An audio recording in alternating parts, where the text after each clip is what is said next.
Bang Habib soal tudingan curang, serahkan pada wasitnya. Tentu kita harus berpikir dan bertindak secara konsekuen ya, dan konsisten juga. Jadi kalau kita menganggap persoalan majunya seorang anak presiden akan menimbulkan bahaya ketidaknetralan, konstitusi kita justru mengatur bahwa seorang presiden incumbent bisa maju sebagai calon presiden di periode berikutnya. Itu yang terjadi tahun 2019 ketika Pak Jokowi didukung termasuk oleh PDI Perjuangan dan PKB ya. Apakah saat itu kita bisa membuktikan, menyaksikan terjadinya kecurangan karena memanfaatkan relasi kuasa, bukan hanya anaknya, dirinya sendiri maju gitu loh. Kita beliau sebagai kontestan ya. Posisi kita bisa bermacam-macam tergantung pada di mana kita berdiri ya, sudut pandang. Persoalannya seperti disampaikan Gus Jazil kita tadi ya. Kita memang harus menyerahkannya pada prosedur dan sistem yang ada. Ada keluhan dan lain sebagainya, kita tidak cengeng, kita adukan saja ke yang berwenang. Di pemilu ini sebetulnya sistem untuk untuk mengatasi persoalan kecurangan itu sudah sangat lengkap dan berlapis. KPU sendiri merupakan pelaksana ya, sekaligus ada beban pengawasan. Kemudian ada Bawaslu, ada DKPP, ada Sentra Gakumdu, ada MK dan lain sebagainya ya. Nah, sekarang kita lihat situasi seperti saat ini kan, banyak sekali keluhan macam-macam. Ada pencopotan baliho yang bukan hanya satu paslon saja sebetulnya.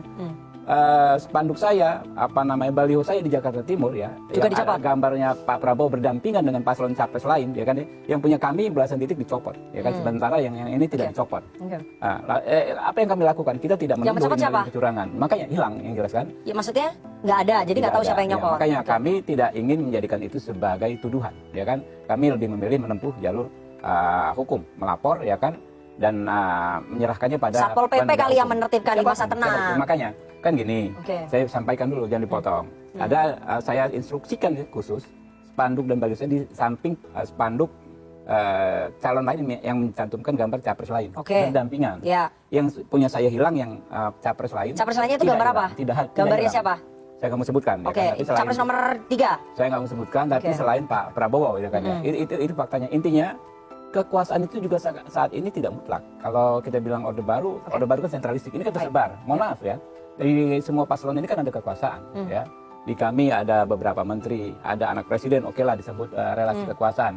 Di pasangan Pak Ganjar ada juga, makanya kan kemarin muncul isu soal mengatakan ini muncul isu ya soal fakta integritas. Nanti saya bahas itu. Ya kan, saya akan soal kasus Majalengka yang sudah ada kekuatan hukum. Jadi 10 ya temuan kecurangan di 10 titik yang ditemukan oleh TKN apa?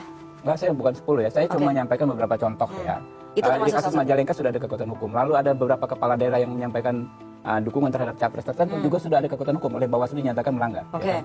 Artinya ya, kalau kita bicara relasi kekuasaan, kita sesungguhnya kadang-kadang sedang menunjuk diri kita sendiri, gitu kan. Oleh karena itu nggak ada cara lain, tidak ada opsi lain selain menyerahkan ini ke wasitnya. Seperti kata Caimin, kata Gus Muhaimin, ya kan.